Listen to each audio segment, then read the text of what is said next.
भारत में लोग हेलमेट नहीं पहनेंगे, लेकिन फोन पर कवर और स्क्रीन गार्ड जरूर लगाएंगे। चाहे अपना सर फूट जाए, लेकिन मोबाइल को कुछ नहीं होना चाहिए। लड़की, डॉक्टर साहब मेरा बेटा बाइक से गिर गया। डॉक्टर, मैं हिंदी में अच्छा नहीं हूँ, कृपया मुझे अंग्रेजी में बताओ। लड़की, मेरा लौंडा गिरौंडा हीरो होंडा ब्रोकन हड्डी, कर दे पट्टी।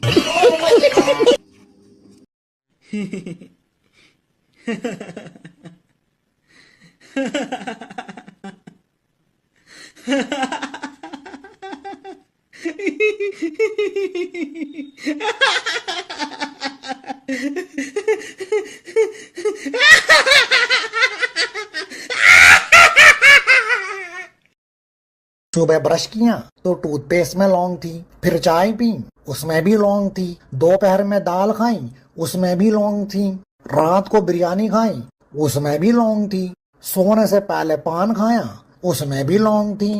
अरे तो कहना क्या चाहते हो? It's been a long day. दुख क्या है? 7 बजे नींद खुले और पता चले अब वापस नहीं सोना। खुशी क्या है? रात को 2 बजे नींद खुले और पता चले कि अभी 5 घंटे और सोना है। डबल खुशी क्या है? रात को नींद खुले और पता चले कल तो छुट्टी है। जापान में 2 भाई रहते थे। एक का नाम जो था, दूसरे का नाम वो था। एक रात जो को बाथरूम में भूत दिखा। जो डर गया और उसने वो को आवाज लगाई। वो दौड़ते हुए बाथरूम में आया और भूत को देखते ही उसका हार्ट फेल हो गया और वो मर गया। बस उसी दिन से कहावत हो गई, जो डर गया वो मर गया। पूरा सुनिए, मजा आएगा। मुझे तो अपनों ने लूटा, गैरों में कहाँ दम था। मेरी हड्डी वहाँ टूटी जहाँ हॉस्पिटल बंद था। मुझे जिस एम्बुलेंस में डाला उसका पेट्रोल कम था। मुझे रिक्शे में इसलिए बैठाया क्योंकि उसका किराया कम था। मुझे डॉक्टरों ने उठाया, नर्सों में कहाँ दम था। मुझे जिस बेड पे लेटाया उसके नीचे बम था। मुझे तो बम से उड़ाया, गोली में कहाँ दम था। और मुझे सड़क में दफनाया क्योंकि कब्रिस्तान में फंक्शन था। एक माँ ने अपने बच्चे से मार्कशीट मांगी। बच्चे ने मार्कशीट दिखाई जिसमें उसे गणित में 100 में से 90 अंक प्राप्त हुए थे। माँ ने मार्कशीट देखी और उसे जोर जोर से पीटने लगी। फिर बोली, तुम कब से इतने समझदार हो गए? जरूर तुमने 9 के 90 करे हैं। 0 अपने आप पढ़ाते हो। बोल बोल कर बस उसे पीटे ही जा रही थी और बच्चा बेचारा रोए जा रहा था। बच्चा हाथ जोड़ जोड़ कर बोल रहा था कि माँ, मैंने 0 नहीं बढ़ाया। मगर माँ कुछ सुनने के मूड में नहीं थी और उसे बस पीटे ही जा रही थी। 3 साल बाद माँ ने अपने बच्चे से फिर से पूछा कि सच सच बताओ, तुमने 0 बढ़ाया था? बच्चे ने कहा, नहीं माँ, मैंने 0 नहीं बढ़ाया था। माँ ये सुनकर फिर से गुस्सा हो गई और बच्चे को पीट कर चली गई। फिर बच्चा रोते हुए बोला कि दोस्तों, मैंने 0 नहीं बढ़ाया था, मैंने तो 0 के आगे 9 बढ़ाया था। और ये बात दूर खड़ी माँ ने सुन ली और आगे क्या हुआ आप देख ही सकते हैं। पिंटू एक बार अपने घर की लाइट सुधार रहा था, तभी उसके ऊपर बिजली का तार गिर गया। पिंटू तड़प तड़प कर मरने ही वाला था कि अचानक उसे याद आया कि बिजली तो सुबह से बंद है। वापस उठकर हंसते हुए बोला, साला याद नहीं आता तो आज मर ही जाता। When you study, you pass. And when you pass, you get happy. And when you get happy, you play. And when you play, you get tired. And when you get tired, you get sick. And when you get sick, you die. So don't study. Holi पर इतने भी पुराने कपड़े मत पहन लेना कि कोई रंग लगाने की बजाय रोटी देकर चला जाए। दोस्तों, 2 लड़के लड़की शादी करना चाहते थे, लेकिन लड़की का बाप चाहता था कि शादी ना हो। इसलिए उसने लड़के के सामने एक शर्त रखा कि अगर बारात में कोई भी बूढ़ा आदमी आया तो शादी नहीं होगी। लड़के ने मजबूरी में शर्त मान ली। जब बारात लड़की के घर जाने के लिए निकलने वाली थी, तभी लड़के के नाना ने कहा, मैं भी जाऊंगा बारात। लोगों ने समझाया कि अगर आप गए तो शादी नहीं होगी। नाना बोले, चाहे कुछ भी हो, लेकिन मैं जाऊंगा। लोगों ने फैसला किया कि बूढ़े नाना को डिग्गी में बैठा लो, लेकिन उन्हें बाहर मत निकालना। नाना को डिग्गी में डाल दिया गया। जब बारात पहुंची तो लड़की के बाप ने फिर से टांग अड़ा दी और लड़के से कहा, शादी तभी होगी जब तुम पास के इस तालाब से पानी की जगह दूध बहवा दो। बारातियों ने कहा, यह तो पॉसिबल नहीं है। बारात वापस आने लगी, तभी नाना ने डिग्गी से आवाज लगाई, बस इतनी सी बात के लिए तुम सब वापस जा रहे हो? जाओ, जाकर लड़की के बाप से कह दो कि हमने दूध का इंतजाम कर लिया है, आप तालाब का पानी खाली करा दो। अमेरिका में जब कोई बच्चा बाइक से गिरने के बाद घर पहुंचता है तो उसकी माँ सबसे पहले उसे बिठाती है, देन डॉक्टर को कॉल करती है। और जापान में जब कोई बच्चा बाइक से गिर जाता है तो उसकी माँ सबसे पहले उसके फ्रैक्चर चेक करती है और फ्रैक्चर चेक करने के बाद उनपे बैंडेज करती है। और जब मैं बाइक से गिरता हूँ तब माँ, हाँ बेटा मैं बाइक से गिर गया। क्या?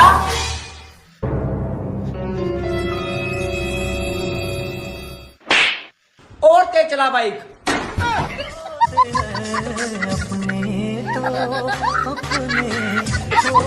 दोस्तों, एक बार एक राजा के राज्य में महामारी फैल गई। चारों ओर लोग मरने लगे। एक रात राजा को एक सपना आया कि हे राजा, तुम्हारी राजधानी के बीचों बीच जो पुराना सूखा कुआं है, अगर अमावस्या की रात को राज्य के हर घर से एक एक बाल्टी दूध उस कुएं में डाल दिया जाए तो अगली ही सुबह ये महामारी समाप्त हो जाएगी। राजा ने अगले दिन पूरे राज्य में यह घोषणा करवा दी कि महामारी से बचने के लिए अमावस्या की रात को हर घर से कुएं में एक एक बाल्टी दूध डालना जरूरी है। अमावस्या की रात जब लोगों को कुएं में दूध डालना था, उसी रात राज्य में रहने वाली एक कंजूस बूढ़ी औरत ने सोचा कि सारे लोग तो कुएं में दूध डालेंगे, अगर मैं एक बाल्टी पानी डाल दूं तो किसी को क्या पता चलेगा। उस कंजूस औरत ने रात में चुपचाप एक बाल्टी पानी कुएं में डाल दिया। अगले दिन जब सुबह हुई तो महामारी समाप्त नहीं हुई। राजा ने जब कुएं के पास जाकर इसका कारण जानना चाहा तो उसने देखा कि सारा कुआं पानी से भरा हुआ है। दरअसल दोस्तों, ऐसा इसलिए हुआ क्योंकि जो विचार उस बूढ़ी औरत के मन में आया था वही विचार सभी लोगों के मन में आ गया और सबने कुएं में दूध की जगह पानी डाला। दोस्तों, बात सिर्फ इतनी सी है कि जब भी कोई ऐसा काम आता है जिसे बहुत सारे लोगों को मिलकर करना होता है तो अक्सर हम अपनी जिम्मेदारियों से यह सोचकर पीछे हट जाते हैं कि कोई न कोई तो कर ही देगा। एक बूढ़ी औरत 2 लाख रुपए जमा करने बैंक जाती है। मैनेजर ने बुढ़िया से पूछा, इतने पैसे आपके पास कहाँ से आए? बुढ़िया बोली, मैं शर्त लगाती हूँ कि आपको भी शर्त लगानी है। मैनेजर बोला, नहीं। बुढ़िया ने कहा, वैसे भी आप मुझसे शर्त नहीं जीतेंगे। मैनेजर को गुस्सा आया और वह शर्त लगाने के लिए तैयार हो गया। बुढ़िया बोली, शर्त यह है कि कल सुबह 10 बजे मैं आपको 2 थप्पड़ मारूंगी और आपका पूरा शरीर हरा हो जाएगा। अगर ऐसा नहीं हुआ तो मैं आपको 10,000 दूंगी और यदि ऐसा हो गया तो आप मुझे 10,000 रुपए देंगे। मैनेजर सोचा, ऐसा संभव थोड़ी है। उसने शर्त मान ली। अगले दिन बुढ़िया अपने वकील के साथ बैंक पहुंची और शर्त के अनुसार उसने मैनेजर को जोर से 2 थप्पड़ मारे। इतने में वकील दीवार से सिर पीटने लगा। मैनेजर ने बुढ़िया से पूछा, ये आपके वकील को क्या हो गया? बुढ़िया मुस्कुराते हुए बोली, मैंने इससे 20,000 रुपए की शर्त लगाई थी कि आज सुबह ठीक 10 बजे मैं बैंक के मैनेजर को 2 थप्पड़ मारूंगी।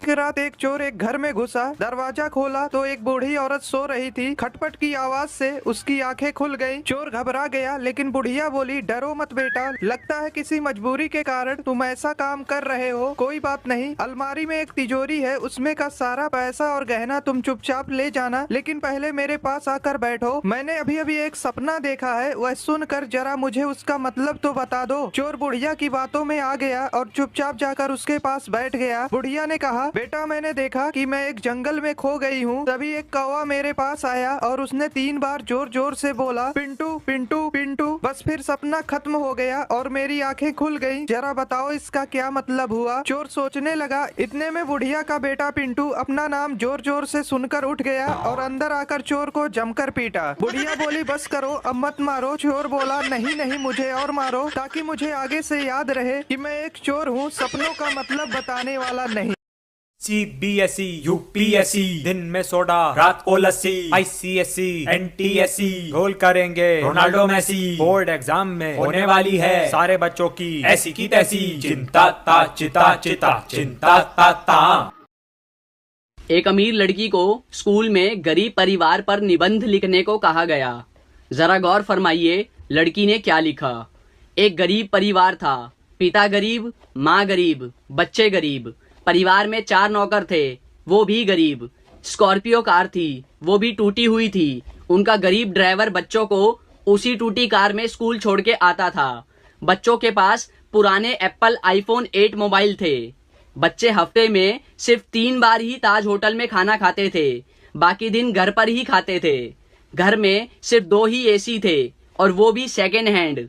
सारा परिवार बड़ी मुश्किल से ऐश कर रहा था।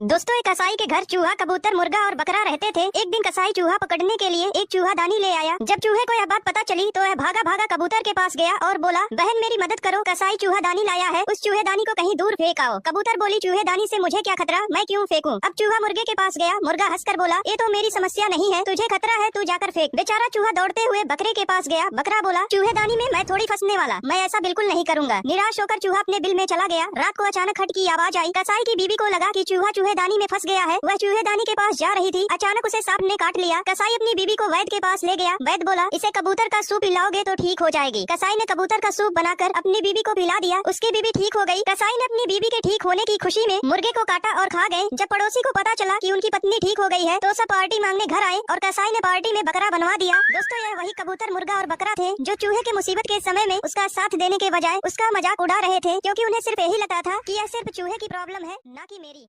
एक पिता अपनी बेटी के लिए लड़का देखने गया। उन्होंने लड़के के पिता से पूछा, छोरो काई करे है? लड़के के पिता ने कहा, सीए है। उन्होंने पूछा, छोरा की बहन काई करे है? पिता ने कहा, वाह भी सीए है। उन्होंने फिर पूछा, छोरा की माँ काई करे है? पिता ने कहा, वाह भी सीए है। उन्होंने फिर पूछा, अरे वाह, सब सीए है, मतलब आप भी सीए ही होंगे? लड़के का पिता, ना ना, मैं तो घाघरा ब्लाउज कटिंग करूं, ये सब लोग सीए हैं।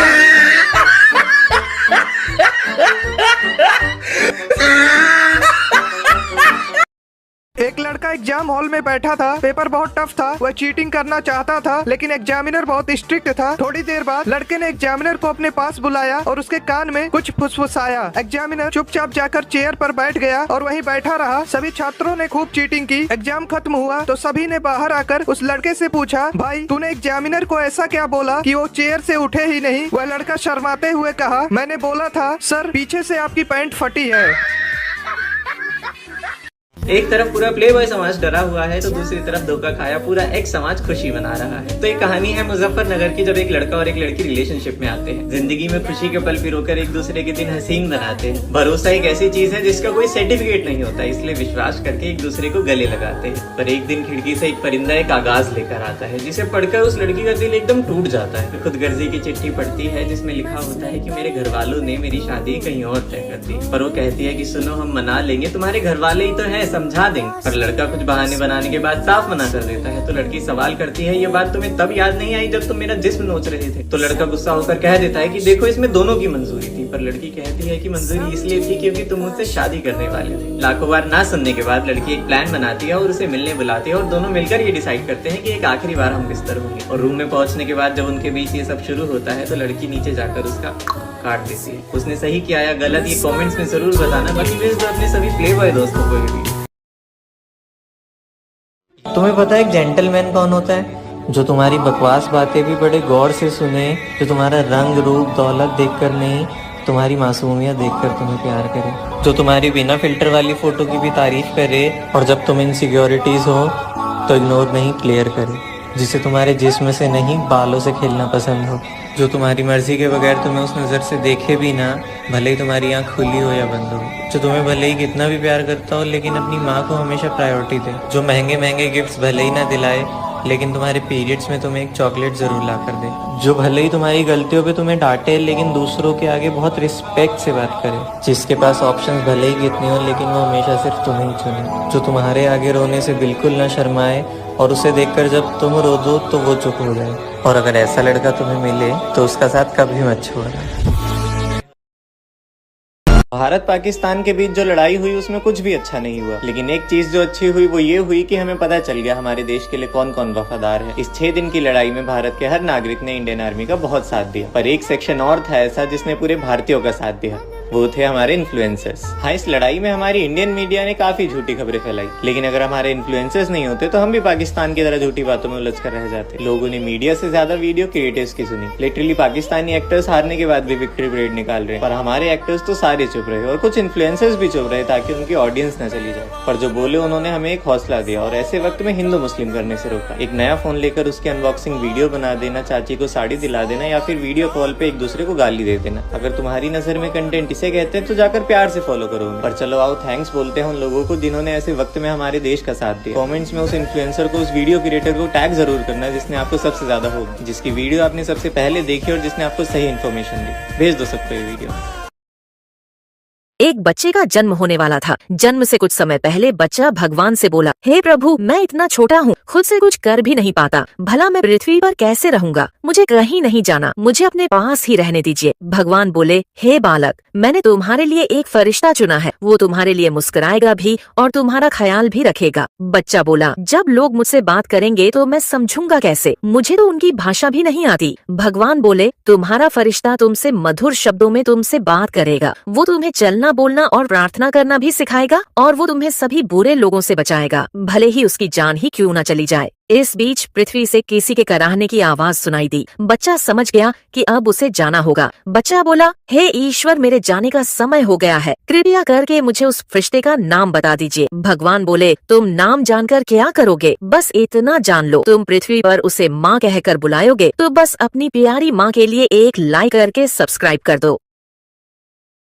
दोस्तों, 3 लड़के थे, तीनों ने मिलकर एक बॉल खरीदी जिसकी कीमत 30 रुपए थी। तीनों ने 10-10 रुपए मिलाकर 30 रुपए दुकानदार को दिए और वो दुकान से जाने ही वाले थे, तभी दुकानदार को याद आया कि बॉल तो सिर्फ 25 रुपए की है। दुकानदार ईमानदार था, उसने तुरंत अपने नौकर से 5 रुपए लौटाने को कहा। जब नौकर ने 5 रुपए वापस किए तो तीनों लड़कों ने खुश होकर 2 रुपए टिप उस नौकर को दिए और 1-1 रुपए आपस में बांट लिए। कुछ देर बाद एक लड़का कहने लगा कि हमने तो 9-9 रुपए खर्च किए हैं, इसलिए बॉल की कीमत हुई 27 रुपए और फिर 2 रुपए नौकर को टिप दिए, मतलब हुए 29 रुपए, लेकिन हमने तो टोटल 30 रुपए दिए थे। आखिर 1 रुपया कहाँ गया? दोस्तों, अगर आप समझ गए हैं कि 1 रुपया कहाँ गया तो जरूर बताइए और अगर इसका सही जवाब जानना चाहते हैं तो कमेंट बॉक्स में पिन है।